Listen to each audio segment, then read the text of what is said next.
ಇದು ಅಚ್ಚರಿಯಾದರೂ ಸತ್ಯ. ಮಾನವರಿಂದ ಮಾನವರಿಗೆ ಬೆರಳಚ್ಚುಗಳು ಬೇರೆ ಬೇರೆಯಾಗಿರುವಾಗ ಕೋಲಾ ಎಂಬ ಈ ಪ್ರಾಣಿಯ ಬೆರಳಚ್ಚುಗಳು ಮಾನವರ ಬೆರಳಚ್ಚು ಅಂದರೆ ಫಿಂಗರ್ ಪ್ರಿಂಟ್ಗಳಿಗೆ ಹೋಲಿಕೆಯಾಗುವುದು ನಿಜಕ್ಕೂ ಪ್ರಾಣಿ ಪ್ರಪಂಚದ ಅಚ್ಚರಿಗಳಲ್ಲೊಂದು. ಇವುಗಳ ಹೋಲಿಕೆ ಎಷ್ಟು ನಿಖರವಾಗಿರುತ್ತದೆ ಎಂದರೆ ಅವುಗಳನ್ನು ಸೂಕ್ಷ್ಮದರ್ಶಕದ ಅಡಿಯಲ್ಲಿಯೂ ಸಹ ಪ್ರತ್ಯೇಕಿಸುವುದು ಕಷ್ಟ. ಹೋಲಿಕೆಗೆ ಕಾರಣ ವಿಜ್ಞಾನಿಗಳು ಇದನ್ನು ಒಮ್ಮುಖ ವಿಕಸನ ಎಂದು ಕರೆಯುತ್ತಾರೆ. ಅಂದರೆ ಎರಡು ವಿಭಿನ್ನ ಪ್ರಭೇದಗಳು ಒಂದೇ ರೀತಿಯ ಪರಿಸರ ಒತ್ತಡಗಳಿಂದಾಗಿ ಒಂದೇ ರೀತಿಯ ಗುಣಲಕ್ಷಣಗಳನ್ನು ಬೆಳೆಸಿಕೊಳ್ಳುತ್ತವೆ. ಇನ್ನು ಮಾನವರು ಏನನ್ನಾದರೂ ಮುಟ್ಟಿ ನೋಡಿ ಅದನ್ನು ಗ್ರಹಿಸುವಂತೆ ಕೋಲಾಗಳು ಸಹ ತಮ್ಮ ಕೈಗಳನ್ನು ಮರವೇರಲು ಹಾಗೂ ಬೆರಳಚ್ಚುಗಳನ್ನು ನೀಲಗಿರಿ ಎಲೆ ಗ್ರಹಿಸಲು ಬಳಸುತ್ತವೆ. ಈ ಬೆರಳಚ್ಚುಗಳು ಕೋಲಾಗಳಿಗೆ ಎಲೆಯ ವಿನ್ಯಾಸವನ್ನು ಗುರುತಿಸಲು ಸಹಾಯ ಮಾಡುತ್ತವೆ. ಹೇಗೆ ಹೋಲುತ್ತವೆ?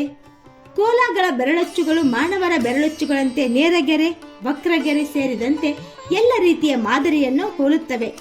ಹೋಲಿಕೆ ಎಷ್ಟು ಪ್ರಬಲವಾಗಿದೆ ಎಂದರೆ ಅಪರಾಧಗಳು ನಡೆದ ಸ್ಥಳದಲ್ಲಿ ಈ ಕೋಲಾಗಳ ಬೆರಳಚ್ಚು ಗುರುತುಗಳನ್ನು ನೋಡಿ ಆಸ್ಟ್ರೇಲಿಯಾದ ವಿಧಿವಿಜ್ಞಾನ ತಜ್ಞರು ಸಹ ಗೊಂದಲಕ್ಕೊಳಗಾಗುತ್ತಾರೆ ಮತ್ತು ಇವುಗಳನ್ನು ಮಾನವರ ಗುರುತುಗಳೆಂದು ತಪ್ಪಾಗಿ ಗ್ರಹಿಸಿ ಬಿಡುತ್ತಾರೆ.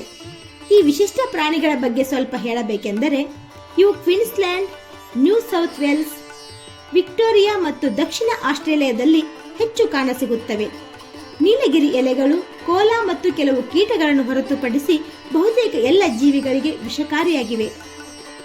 ಆದರೆ ಈ ಕೋಲಾಗಳು ವಿಷ ನಿರೋಧಕ ಬ್ಯಾಕ್ಟೀರಿಯಾಗಳನ್ನು ಒಳಗೊಂಡಿರುವ ವಿಶಿಷ್ಟ ಜೀರ್ಣಾಂಗ ವ್ಯವಸ್ಥೆಯನ್ನು ಹೊಂದಿದ್ದು ನೀಲಗಿರಿ ಎಲೆಗಳನ್ನು ಹೇರಳವಾಗಿ ತಿನ್ನುತ್ತವೆ. ಈ ವಿಶೇಷ ರೂಪಾಂತರವು ಇತರ ಪ್ರಾಣಿಗಳು ಬದುಕಲು ಸಾಧ್ಯವಾಗದ ಸ್ಥಳಗಳಲ್ಲಿ ಕೂಡ ಬದುಕಲು ಅದಕ್ಕೆ ಅನುವು ಮಾಡಿಕೊಡುತ್ತದೆ ಮತ್ತು ಈ ಕೋಲಾಗಳು ನೀಲಗಿರಿ ಎಲೆಗಳನ್ನು ತಿನ್ನುವ ಮೂಲಕ ಅದರ ಬೆಳವಣಿಗೆಯನ್ನು ನಿಯಂತ್ರಿಸುತ್ತವೆ. ಅಂದರೆ ಅತಿಯಾದ ಬೆಳವಣಿಗೆಯನ್ನು ತಡೆಯುತ್ತವೆ. ಅವುಗಳು ತಿನ್ನುವ ಆಹಾರದಲ್ಲಿ ಕಡಿಮೆ ಎನರ್ಜಿ ಇರುವ ಕಾರಣಕ್ಕಾಗಿ ಕೋಲಾಗಳು ದಿನಕ್ಕೆ 20 ಗಂಟೆಗಳವರೆಗೆ ನಿದ್ರಿಸುತ್ತವೆ. ಇನ್ನು ಬೇಸಿಗೆಯಲ್ಲಿ ತಣ್ಣಗಿರಲು ಅವು ಮರದ ಕಾಂಡಗಳನ್ನು ತಬ್ಬಿಕೊಂಡೇ ಇರುತ್ತವೆ. ಮತ್ತೊಂದು ಆಸಕ್ತಿಕರ ಮಾಹಿತಿಯೊಂದಿಗೆ ಬರುತ್ತೇವೆ. ನಮಸ್ಕಾರ. ಚಿಕ್ಕ ಚೊಕ್ಕ ಮಾಹಿತಿಗಾಗಿ ನಮ್ಮ ಚಾನೆಲ್ ಸಬ್ಸ್ಕ್ರೈಬ್ ಮಾಡಿ.